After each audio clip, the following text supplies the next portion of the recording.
Pull up. Hey, this is the pull up show. We still got the key in the dough. Welcome back to another Tony and Tony All Things Podcast. This is the pull up edition. And I need you to pull up on. Yeah, pull up. Now, today we are going over the ACC standings. I know we're going to bring it back. A lot of big things are happening. Miami did lose at one time, so we're going to be bringing up some new things about that, all right, guys? Yeah, I don't know if I really want to go over the Miami thing, but as you can see, I'm at a secret location. I'm scouting some players right now, so that's why you don't see me. Okay, yeah, scout some players. You guys are going to need it. You guys are going to definitely need it. Oh, yeah. So, if I can just get this open real quick. Yeah. Let's see. Yeah, I've been doing some looking while you pulling that up, just seeing, just like, man, it will be kind of hard for my Miami Hurricanes to make it to that championship game. But yeah, we'll go deeper into it if we get to it. We'll definitely dive in and really expand on these different things. Sounds so. good. Right here, we're just going to go in, make this a bigger picture. I like how I can switch the layouts. I really appreciate that. That's pretty cool. Yeah, that's nice. Yeah. So, as we're going over, we see that Georgia Tech is still number one. They went down in a ranking by one, which is kind of weird. They were 7 last time I checked last week. Now they're number 8. We're really seeing something that I have not seen in a long time, which is these 4 contenders, Georgia Tech, Virginia, Pitt, and Louisville, all in the race for the ACC Conference Championship. Yeah, that's true. I mean, really, everyone thought it was a shoo-in for Clemson and for Miami just to be going back-to-back on another conference championship. Or not back-to-back, but you know what I mean, like back and forth together on a conference championship, so see who could race to be there. Now, for the first time in a very long time, we're seeing a different type of change. Yeah, I mean, exactly. I mean, you look at it. I mean, with Miami just losing one game, I mean, you got Duke, SMU, Louisville, who we lost to, Pitt, Virginia, like you mentioned, and Georgia Tech. They're ahead of Miami. Miami's ranked number 10 in the nation.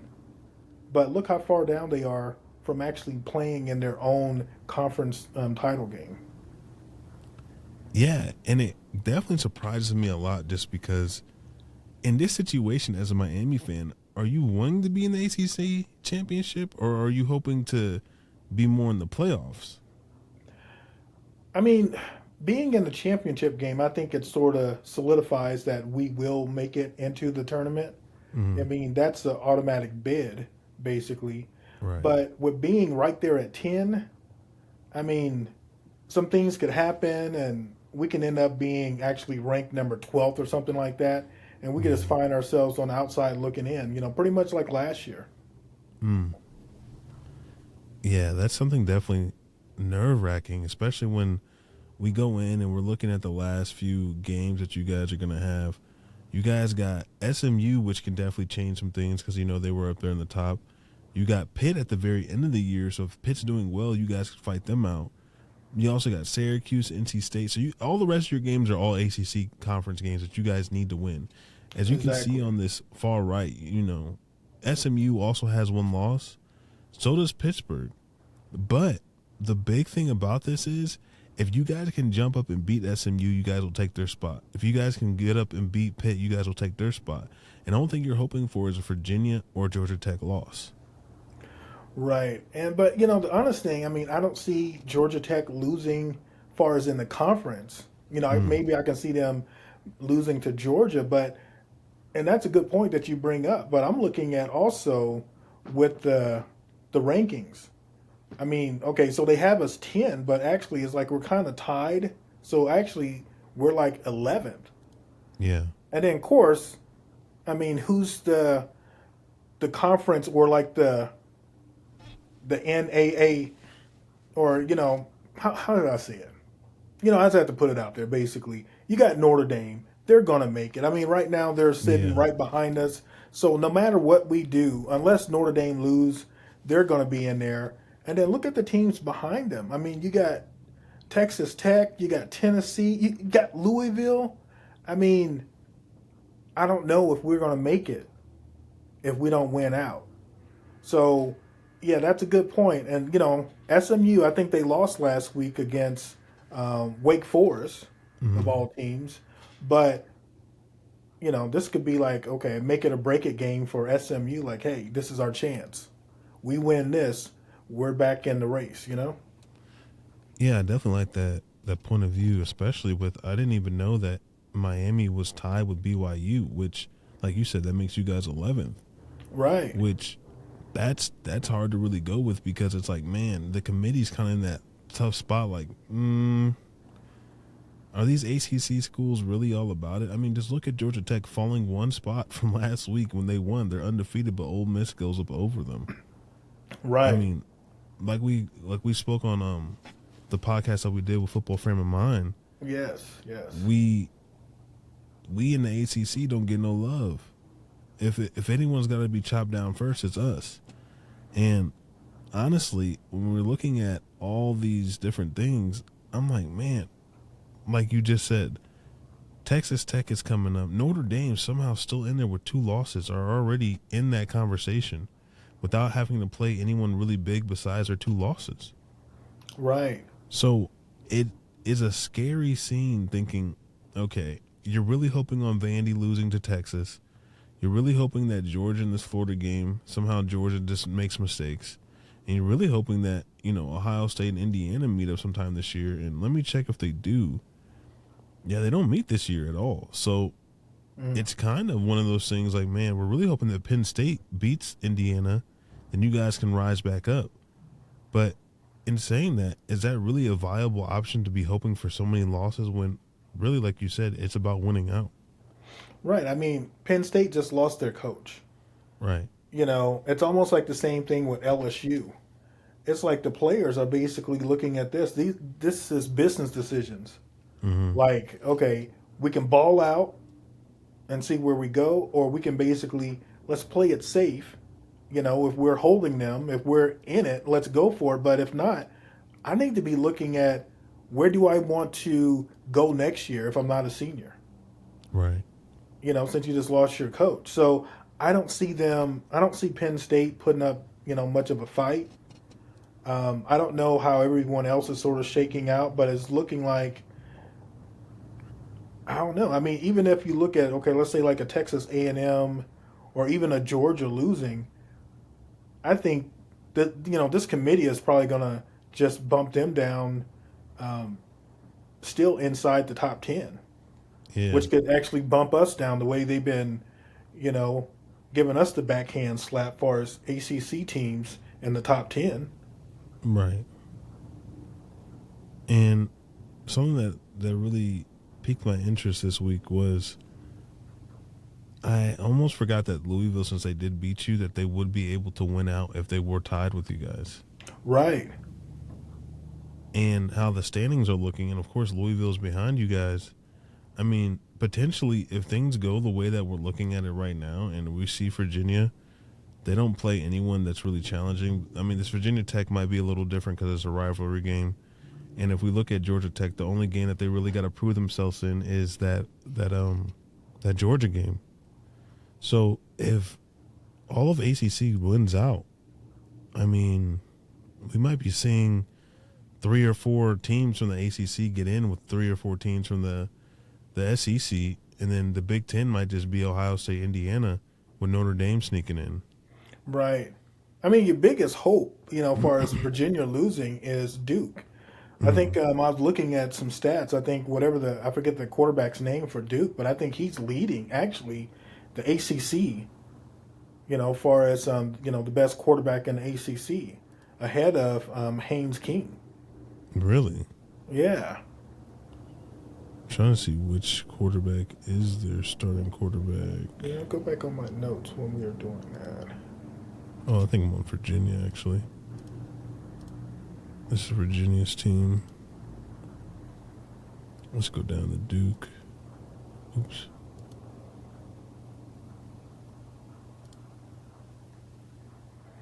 Darren Minshaw. Oh, Darren Minshaw. Yeah, I got here that Good he's morning, leading the everybody. conference We are in here to discuss passing. the S. Yeah, I got that he's leading the conference in passing yards. Wow. Now, this was on Sunday. I don't know at what time, maybe I got these. No, I think I got these. I was looking at this after all you know, the big teams had played so far. So I don't know if Duke played after we did that podcast. But these were some of my notes that I had here. And I was like, wow, he's leading the ACC. So Duke could be somewhat of, a contender Yeah. in this race. Yeah, right now he's got over 2,000 yards, 17 touchdowns, only 2 interceptions, man. But that 14 sacks is a little devious, but Right. man, I mean, and everyone's getting touches over here.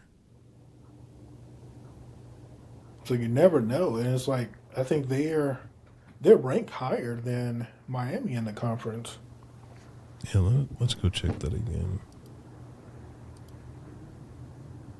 Yeah, they're right above Miami with a 3-1 because they played one more conference game than you guys. Right. Yeah, because I believe you guys actually have, 5 more games to play. Right. And also, like you said earlier, I mean, you look at Louisville. I mean, Louisville is ranked lower than us, at 18. But what if Georgia Tech and Louisville plays for the conference title? And what's And even and then if Louisville plays well, I mean, the committee could say, you know what, we need to give Louisville a chance. Let's move them into this. Yeah, especially they're 4th in the ACC, and they actually jumped to 16, so they're even closer to you guys. And Right. and it's like, like you said, what if the committee just like, Louisville might be a better game than it's Miami, depending on how you guys play or how you guys finish the season. And I really feel like the SMU and Pitt game are really going to decide if the committee wants you guys in or not. Right. And you also got to think about, I mean, they're going to look at what happened last year. Mm-hmm. That's why I think when you look at Notre Dame, with Notre Dame making it all the way to the championship game, they're almost like a shoe-in. Yep. It's almost like when you look at what Alabama, they started off with that loss. It was a devastating loss. But look where they're at now. Number 4. Right. I mean, even if they end up losing in a conference, title game, they're still going to be in there. Right. So that's the thing. It's like Miami has to win and have to win convincingly. It's like it has to look good. It can't be on a field goal at the last second or something like that, or the team dropped a pass or something, and we just make it by the, by the skin of our nails sort of thing. Right. And honestly, I mean, Notre Dame, they play Pitt as well, but that's not an ACC conference game. Right. So it's like that won't really do too much. I mean, since they're independent, none of these they play. And it's weird. They face 6 ACC teams this year, half their schedule, and it doesn't contribute to almost anything for you guys. Right. That's what I mean. It's like it's hard losing to a team in the ACC if you're Miami, and they end up having a better record in the conference than you. Right. Because now you're behind the 8 ball. Yeah, and it's what really surprises me, honestly, is to start the year you guys were ranked 10, and now you guys are ranked 10 still. So it's like the committee could be like, man, we kind of judged you guys right. Yeah, that's true.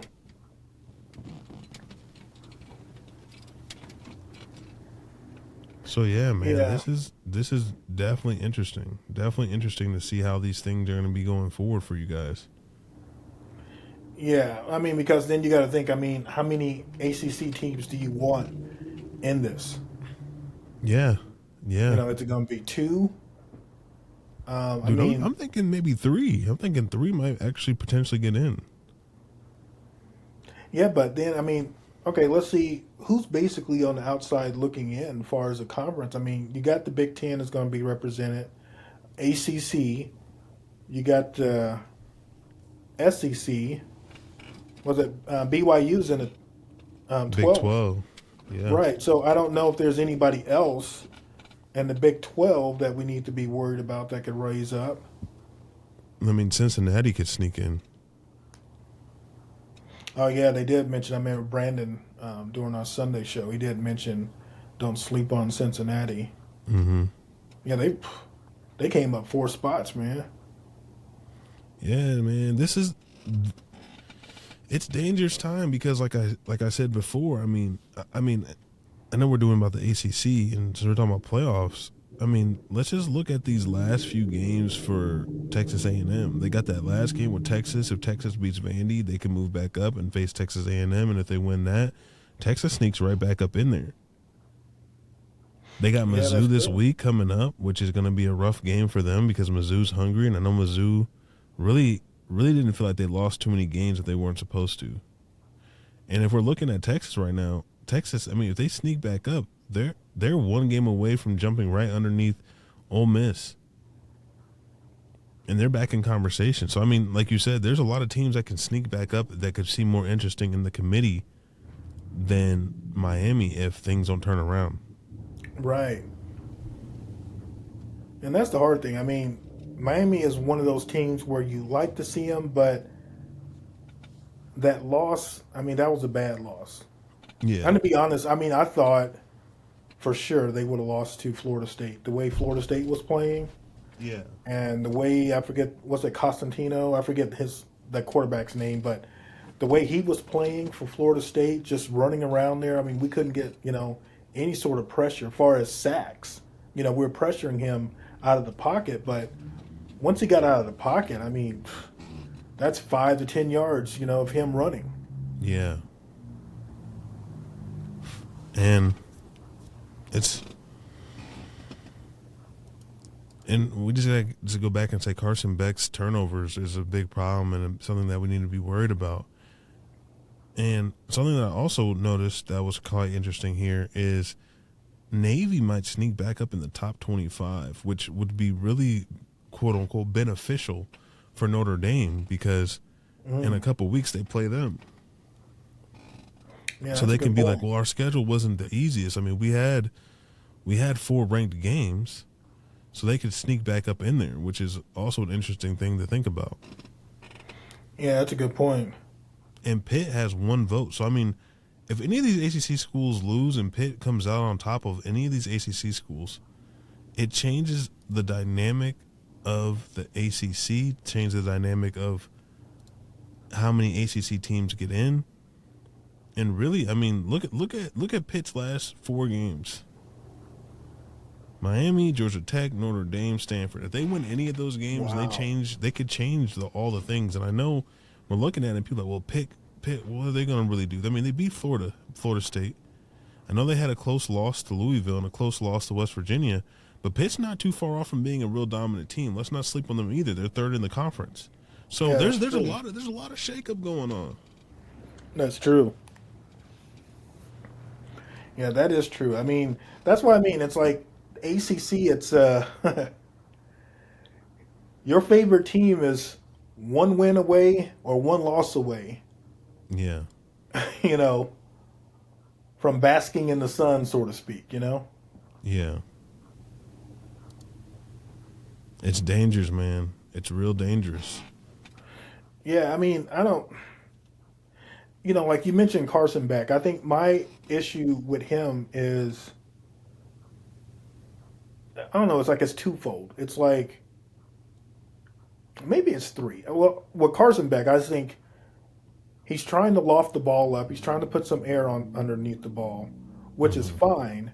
But you have to make sure you have the touch. It's like a lot of times, when he's throwing to our main receiver, I forget his name, but it's like he's undersized.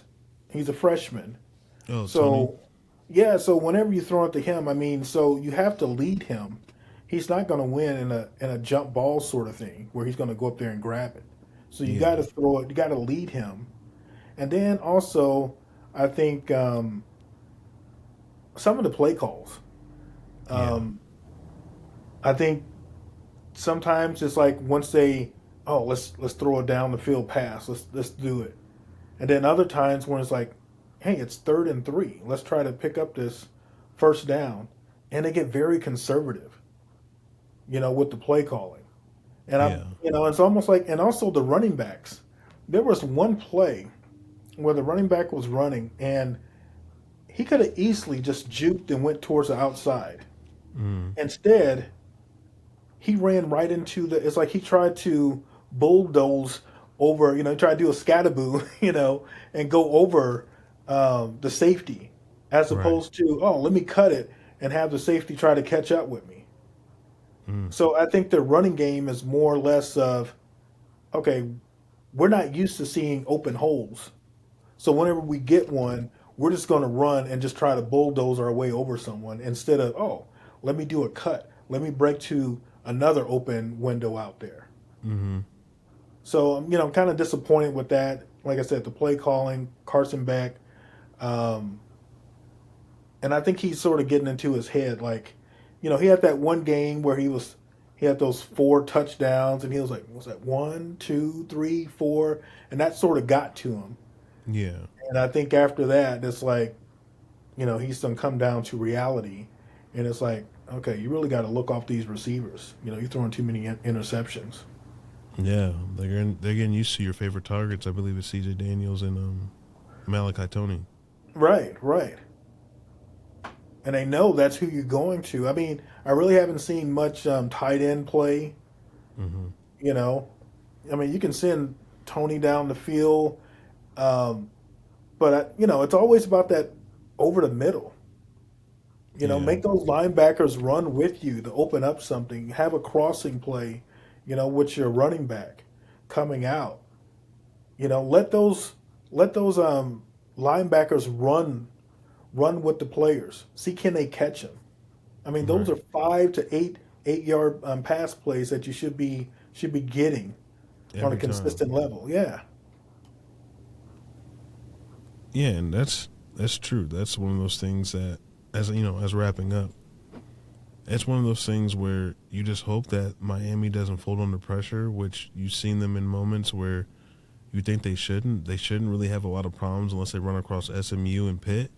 And honestly, you're just really hoping that these other teams above, it's like that weird place where you guys are like, you guys could win out, and they think that your conference isn't strong enough or your end games aren't strong enough.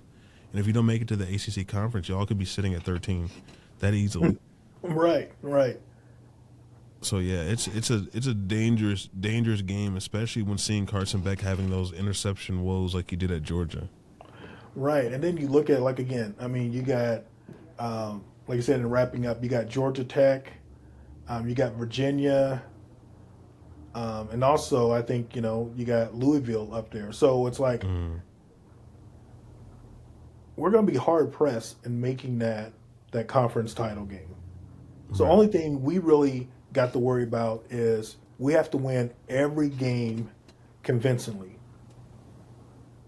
That's the only Yeah. thing. It's like we control our own destiny by winning the games ahead of us. We do that, we stand a chance. Right. So, Well, yeah, that right there, good information on the ACC standings, a good little insider from a Miami fan, and with that, I'm gonna need you guys to pull up on me. pull up, pull up. Yeah, maybe next week I show my location. But like I said, we over here recruiting some new players and everything. So I Hey, want to tell gotta you where I'm recruit. Hey, at. I don't blame you. There's Bill Belichick's out there. All right. Peace. Peace. Pull up. Hey, this is the pull up show. We still got the key in the door.